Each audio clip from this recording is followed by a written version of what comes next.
9월 15일 금요일 오늘의 말씀은 열왕기상 6장 14절부터 38절까지 말씀입니다. 우리 함께 봉독하도록 하겠습니다.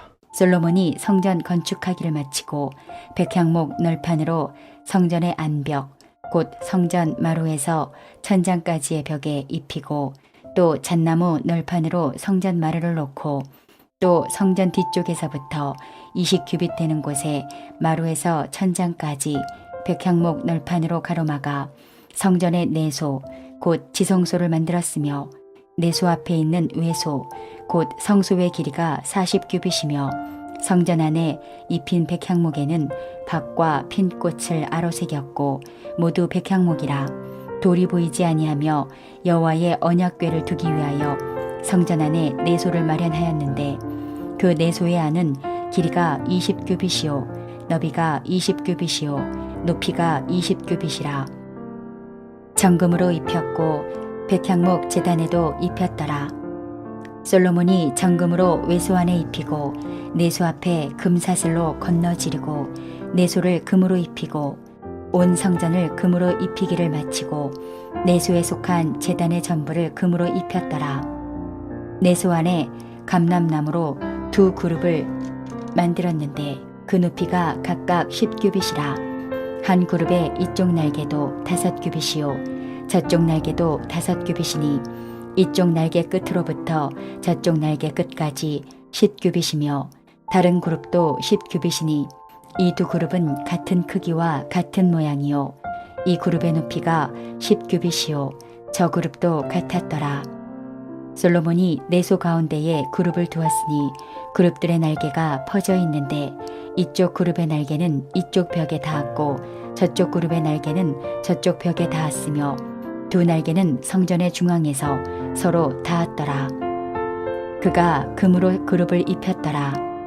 내 외소 사방벽에는 모두 그룹들과 종려와 핀꽃 형상을 아로새겼고 내외 성전 마루에는 금으로 입혔으며 내소에 들어가는 곳에는 감람나무로 문을 만들었는데 그 문인방과 문설주는 벽의 5분의 1이요 감람나무로 만든 그 두 문짝에 그룹과 종려와 핀꽃을 아로새기고 금으로 입히되 곧 그룹들과 종려에 금으로 입혔더라.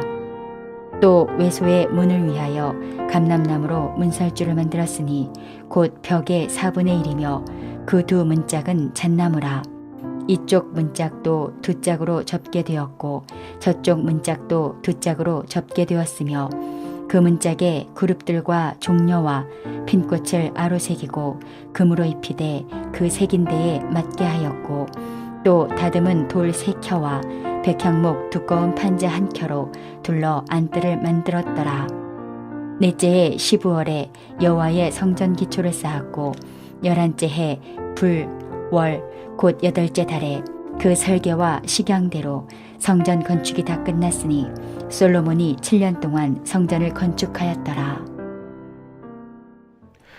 오늘 본문은 성전 외부 공사에 이어서 내부 장식 인테리어에 관한 내용입니다. 성전은 성소와 지성소로 구분되며 모든 공간이 금으로 입혀 있죠. 16절, 17절, 20절에는 정확한 치수가 나와 있습니다. 16절, 또 성전 뒤쪽에서부터 20규빗 되는 곳에 마루에서 천장까지 백향목 널판으로 가로막아 성전의 내소 곧 지성소를 만들었으며 17절입니다. 내소 앞에 있는 외소 곧 성소의 길이가 40규빗이시며 20절입니다. 그 내소 안은 길이가 20규빗이요 너비가 20규빗이요 높이가 20규빗이라. 정금으로 입혔고 백향목 제단에도 입혔더라. 이 본문들은 모두 성소와 지성소의 위치, 크기를 수치적으로 세세하게 나타내고 있습니다. 이 모든 구조들은 기본적으로 성전 이전 세대인 성막과 구조와 비율이 같은 것이었습니다. 새로 만들어진 성전은 전체적으로 규모가 더 커지고 여러 가지 조각과 황금이 사용되었지만 그 근본인 성소와 지성소의 크기, 그 규모는 그대로였던 거죠. 성전의 근본이 성막에서 이어져 오고 있는 것을 우리는 이 성경을 통해 확인할 수 있는 겁니다. 삶이 안정화되고 풍족해지더라도 하나님을 향해 품었던 처음 사랑과 믿음을 잃지 않고 주님 말씀 그대로 명령을 이어오고 있는 솔로몬의 모습을 볼 수 있다는 거죠.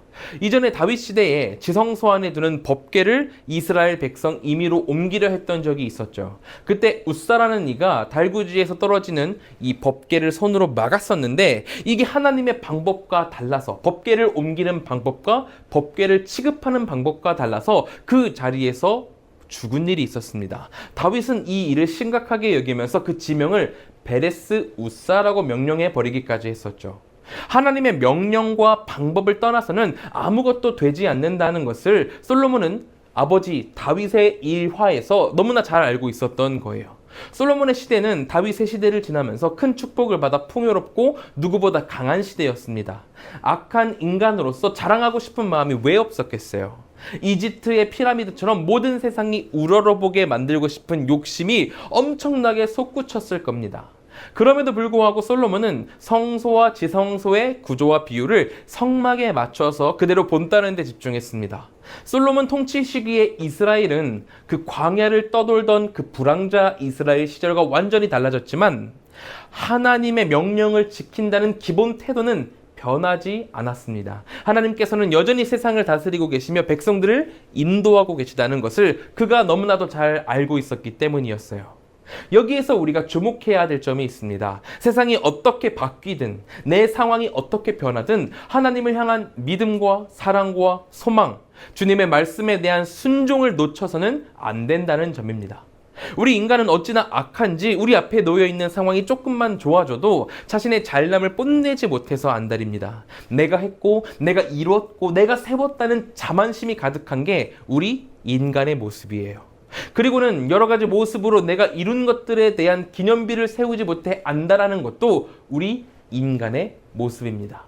이때 솔로몬이 우리에게 경고하는 거죠. 너희가 이룬 그 모든 것들 너희의 힘이 아니라 하나님께서 주신 것이니 자만하지 말고 하나님의 명령을 따라 그 기념비는 치우고 하나님의 방법대로 행하라고 말하고 있는 겁니다. 오늘 본문 38절은 이야기하죠. 11째 해 불월 곧 8째 달에 그 설계와 식양대로 성전 건축이 다 끝났으니 솔로몬이 7년 동안 성전을 건축하였더라. 오늘 본문은 증거하죠. 그 설계와 식양대로 성전 건축을 마쳤다고 합니다. 솔로몬은 지혜로운 자였고 하나님이 주신 지혜를 받아 얼마나 현명했던지 먼 해외에서도 사람들이 찾아와서 솔로몬의 지혜를 듣고자 할 정도였습니다. 그 정도로 지혜를 가진 자였지만 그는 자기가 원하는 대로 성전을 짓지 않았습니다. 자기가 생각할 때 효율적인 방식으로 합당한 방식으로 성전을 짓지 않았습니다. 그저 하나님께서 다윗을 통해 알려주신 설계와 식양대로 그 길을 따를 뿐이었습니다. 아마도 솔로몬이 자신의 능력에 취해 마음대로 했다면 그것은 더 이상 성전이 아니라 우상이 되었을 겁니다.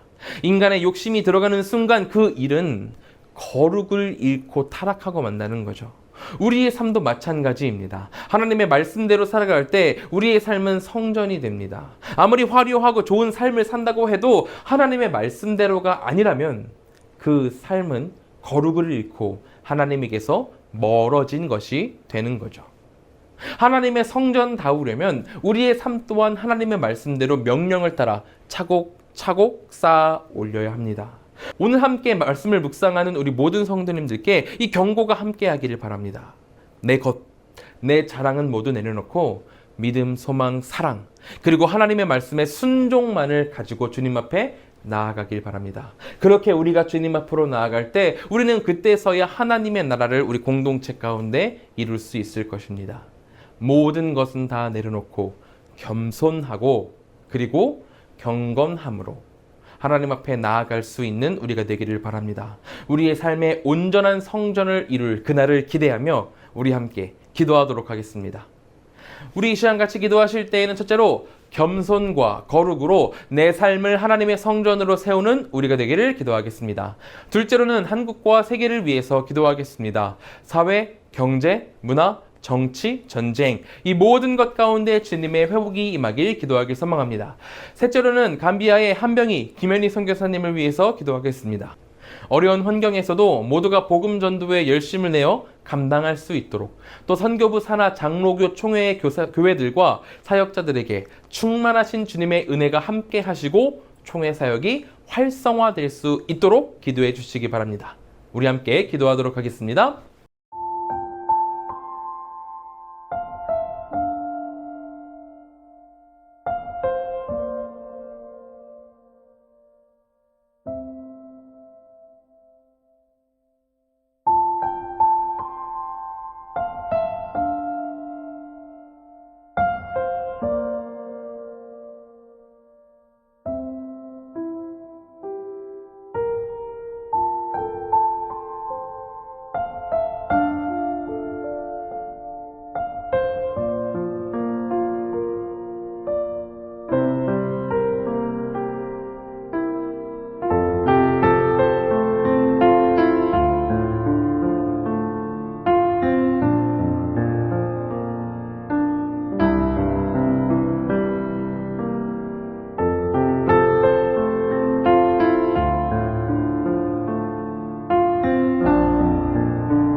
제가 기도하고 마치도록 하겠습니다. 사랑과 은혜가 충만하신 하나님, 우리가 다만 겸손과 거룩으로 하나님 앞에 나아가게 하여 주시옵소서. 하나님의 나라를 받기 위하여 우리가 다른 욕심을 내고 내 모든 것들을 드러내는 것이 아니라 겸손하고 또 거룩함으로 하나님의 나라를 바르게 드러내는 우리가 될 수 있도록 인도하여 주시옵소서. 감비아의 한병희 김현희 선교사님 계십니다. 두 분 사역 가운데 하나님께서 놀라운 은혜 부어주셔서 감비아가 속히 주님의 품으로 돌아올 수 있도록 인도하여 주시옵소서. 우리 성도님들 이제 세상으로 나아갑니다. 아침 묵상을 마치고 각자의 처소로 나아갈 때에 그 모든 곳 가운데 큰 축복 넘치게 하여 주시고 형통함을 불어넣어 주시옵소서. 주께서 지켜 보호하여 주시옵소서. 주께서 언제나 함께 하실 것을 믿으며 예수님의 이름으로 기도드립니다. 아멘.